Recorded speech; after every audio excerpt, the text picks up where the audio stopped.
بالله من الشيطان الرجيم. بسم الله الرحمن الرحيم.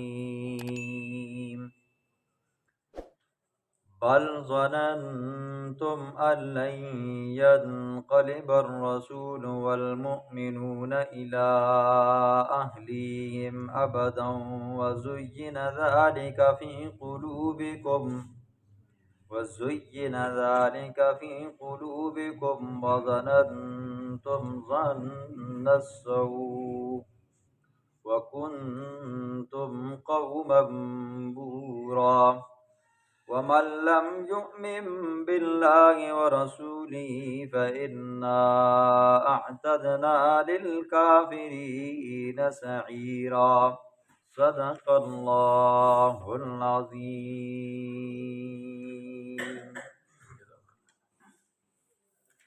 مقبل درس میں آپ نے امت محمدیہ کی گواہی جو انبیاء کے حق میں دی جائے گی اس کا ذکر سنا تھا. ضمناً آپ نے درود تاج کی حقیقت کو سنا تھا. ضمناً مولانا احمد رضا خان کے ترجمے کے ظلم کو آپ نے سنا تھا. آخر میں اللہ رب العزت نے منافقین کے ہیلے بہانوں کا ذکر فرمایا تھا. جب پیغمبر علیہ الصلاۃ والسلام واپس آئے تو منافقین نے دیکھا یہ تو زندہ سلامت واپس آ چکے، لہٰذا اب ان کے پاس جا کر ہیلے بہانے بھی بیان کریں گے اور اپنے لیے بخشش کی دعا بھی مانگیں گے تاکہ ان لوگوں کی فہرست کے اندر ہمارا نام منافقوں میں نہ آئے. حضور کے پاس آئے، آ کر کہنے لگے شغلتنا اموالنا و اہلونا، ہمیں ہمارے مالوں نے مشغول کیا، ہمارے گھر والوں نے مشغول کیا. گھر کی دیکھ بھال کے لیے، جانوروں کی دیکھ بھال کے لیے کوئی بندہ نہیں تھا، تو اس وجہ سے ہم پیچھے رہ گئے تو آپ کے ساتھ نہ جا سکے. تو اللہ نے فرمایا یقولون بألسنتہم ما لیس فی قلوبہم، یہ منہ سے وہ باتیں کہتے ہیں جو ان کے اندر کی بات ہے وہ نہیں کہتے. یہ تو منہ کی چٹپٹی باتیں، لیکن حقیقت حال یہ ہے یہ کسی اور وجہ سے نہیں ہے. آج اللہ رب العزت ان کی حقیقی وجہ کو بیان فرمائیں گے کہ یہ حدیبیہ میں آپ کے ساتھ کیوں نہیں گئے تھے. اندر کی جو بات تھی اللہ نے بیان فرمائی. فرمایا میرا محبوب انہوں نے یہ خیال کیا تھا کہ مسلمانوں نے ایک جنگ بدر کی ہے، ایک جنگ احد کی ہے اور ایک جنگ خندق کی ہے.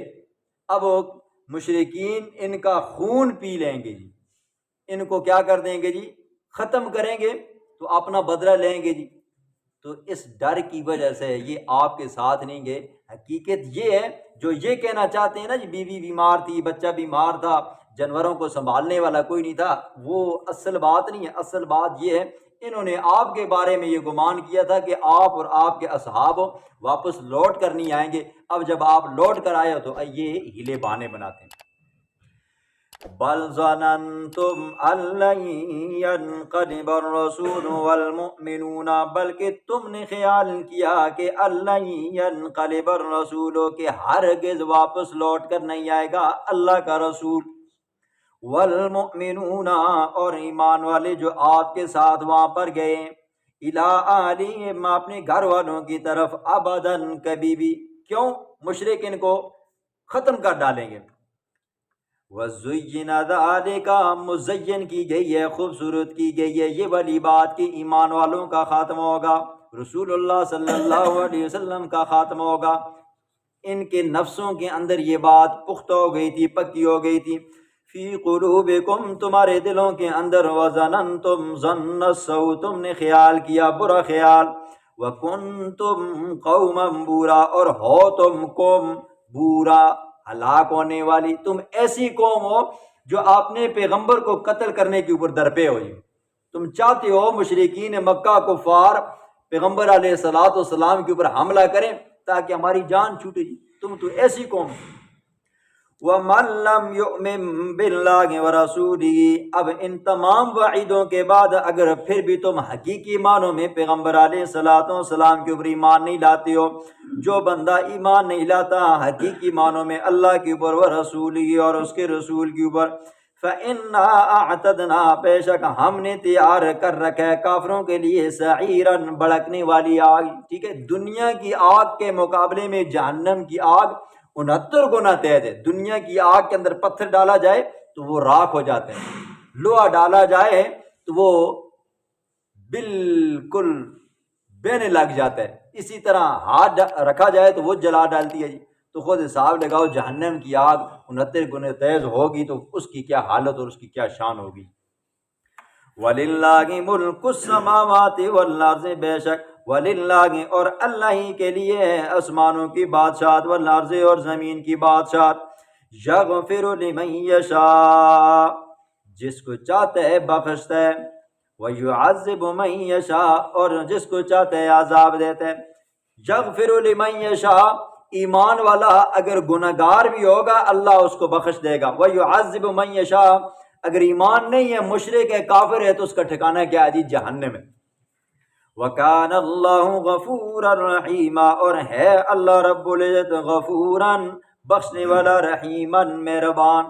سَيَقُولُ الْمُخَلَّفُونَ إِذَا انطَلَقْتُمْ، اس آیت کے اندر اور اگلی آنے والی آیت کے اندر اللہ رب العزت جنگ خیبر کا ایک نقشہ کھینچتے ہیں۔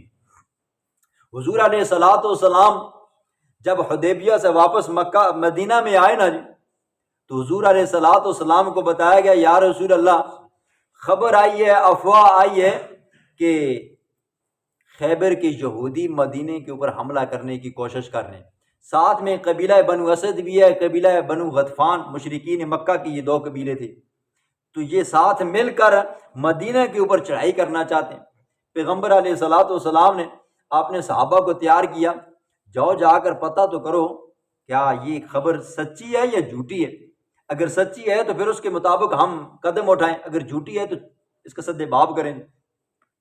تو کچھ صحابہ کرام کی ڈپٹی لگائی، آپ وہاں پر جاؤ خیبر کے اندر، آپ سیاح کی شکل و صورت میں جاؤ جی، سیر سپاٹے والے، ٹھیک ہے، دیکھ بھال کرنے والے جی، ٹھیک ہے، نظارے کرنے والے، آپ اس شکل و صورت میں جاؤ۔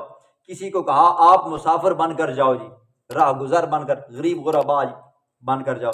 کسی کو کہا آپ تاجر بن کر جاؤ جی، تجارت کے غرض سے جاؤ، لیکن وہاں پر جا کر تم اس بات کی ٹو لگاؤ کہ آخر اصل ماجرا کیا ہے۔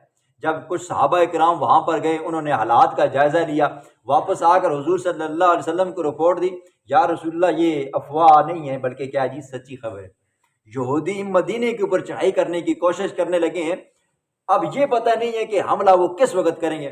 حضور نے فرمایا پھر اب ان کو یہاں پر آنے کی دعوت نہیں دیتے، زحمت نہیں کرتے، ہم خود وہاں پر جاتے ہیں، لہٰذا آپ صحابہ میں سے وہ میرے ساتھ جائیں گے جو حدیبیہ میں میرے ساتھ گئے تھے، ٹھیک ہے، کیونکہ اللہ نے اپنے پیغمبر کو بتا دیا تھا آپ نے آگے جانا ہے، خیبر کے اندر آپ کی جنگ ہونی ہے، وہاں سے آپ کو مال غنیمت ملے گا، یہ ساری چیزیں اللہ رب العزت نے وہی غیر مطلوب کے ذریعے بتا دی تھا، تو منافقین کو بھی پتہ چل گیا تھا جی، جو منافق تھے نا جی، اب مسلمانوں کی جنگ ہوگی خیبر کے اندر یہودیوں کے ساتھ، اور یہودی تو اس زمانے بھی مالدار تھے اور آج بھی کیا جی مالدار ہیں، دنیا کی ساری معیشت آج بھی ان کے ہاتھ ہے۔ تو منافقین نے دیکھا نا جی وہاں پر تو ہم گئے نہیں ہیں کیونکہ ہم نے اپنی جان بچائی ہے، اب مسلمان یہاں سے وہاں جائیں گے، یہودی تو ڈرپوک قوم ہے جی، جب دیکھیں گے نا جی رسول اللہ صلی اللہ علیہ وسلم ساتھ ہیں، وہ تو اپنا سارا کچھ چھوڑ کر بھاگ جائیں گے جی، لہٰذا مسلمانوں کے ہاتھ سونا آئے گا، چاندی آئے گی، ہیرے جواہرات آئیں گے جی، اور بھی مزید مال و غنیمت آئے گی، تو منافقین کہنے لگے کہ ہمیں بھی ساتھ لے کے جاؤ، تو اللہ نے فرمایا نہیں، میرا محبوب ان کو یہ کہہ ڈال کہ بھئی میرے ساتھ وہی صحابہ کرام جائیں گے جو حدیبیہ میں میرے ساتھ گئے تھے۔ تو میں نے آپ کو بتایا تھا حدیبیہ میں ایک منافق بھی ساتھ نہیں تھا، اس کا ذکر ہے۔ سیقول المخلفون، عن قریب کہیں گے المخلفون جن کو پیچھے چھوڑ دیا گیا، اذا انطلقتم جب تم جاؤ گے، الی مغانم غنیمتوں کی طرف، مراد خیبر کی غنیمت ہے، لتأخذوها تاکہ تم ان کو لو، ضرونا چھوڑو ہم کو، مطلب ہمیں بھی چھوڑو، ہم بھی تمہارے ساتھ جانا چاہتے ہیں، نتبعکم ہم بھی تمہارے پیچھے چلتے ہیں، یریدون وہ ارادہ کرتے ہیں ان یبدلوا کلام اللہ، یہ کہ بدل دیں اللہ کے فیصلے کو۔ اللہ کا فیصلہ کیا تھا؟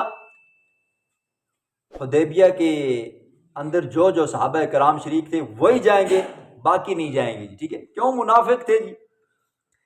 قل کہہ دینا میرا محبوب لن تتبعونا، ہرگز تم ہمارے ساتھ نہیں جا سکو گے، کذالکم، اسی طرح قال اللہ من قبل، اللہ نے فرمایا ہے اس سے پہلے، اللہ نے بتا دیا جی، اللہ کا یہ حکم ہے، اللہ کا یہ فیصلہ ہے، وہی لوگ جائیں گے جو حدیبیہ میں میرے ساتھ گئے تھے، آپ نہیں جا سکتے۔ فَسَيَقُولُونَ، عن قریب وہ کہیں گے، بل تحسدوننا، بلکہ تم ہمارے ساتھ حسد کرتے ہو جی، ٹھیک ہے؟ اس وقت اسی مانج نہیں سکے ہیں جی، ٹھیک ہے؟ ہوں جد خیبر میں جنگ ہونا لگی ہے یہودیاں نال جی، تو تسی اساں کو جان بوجھ کے نال نہ کہنے کے بھی نہیں۔ منافق بندہ ہمیشہ کیا ہوتا ہے؟ خود غرض ہوتا ہے جی، ٹھیک ہے؟ ایسی چٹپٹی باتیں کرتا ہے جی۔ تو صحابہ کو کہنے لگے تم ہمیں اس لیے ساتھ نہیں لے کر جا رہے ہو کیونکہ تم کیا کرتے ہو جی؟ حسد کرتے ہو۔ کہاں صحابہ، ان کے دل اندر باہر سے پاک صاف شفاف، لیکن اللہ کا حکم تھا ان خبیثوں کو ساتھ لے کر نہیں جانا جی۔ بل کانوا لا یفقهون الا قلیلا، بلکہ نہیں وہ سمجھتے الا قلیلا، مگر بہت تھوڑے۔ قل کہہ دینا میرا پاک پیغمبر للمخلفین، واسطے ان لوگوں کے جو پیچھے چھوڑے گئے، من الاعراب، دیہاتیوں میں سے، ستدعون، عن قریب تم کو بلایا جائے گا، الی قوم، ایک ایسی قوم کی طرف، اولی بأس شدید، جو سخت لڑنے والی ہوگی۔ اس قوم سے مراد کون سی قوم ہے؟ کچھ مفسرین نے فرمایا مسلمہ کذاب کی قوم مراد ہے، ٹھیک ہے؟ جنگ یمامہ ہوئی تھی، کئی صحابہ کرام وہاں پر شہید ہوئے تھے، خاص کر کے حفاظ کی تعداد بہت زیادہ ہوگی۔ کچھ مفسرین نے فرمایا کہ یہ غزوہ حنین کی کیا ہے جی طرف اشارہ ہے۔ کچھ مفسرین نے فرمایا یہ عراقی، ایرانی، کردری، مصری لوگوں کی طرف اشارہ ہے، یہ کیا جی؟ سخت جنگجو لوگ تھے جی، ٹھیک ہے؟ تقاتلونہم، تم ان سے لڑو گے، او یسلمون، یا وہ مسلمان ہو جائیں گے، تم ان سے لڑو گے یا یہ ہے کہ وہ خود مسلمان ہو جائیں گے۔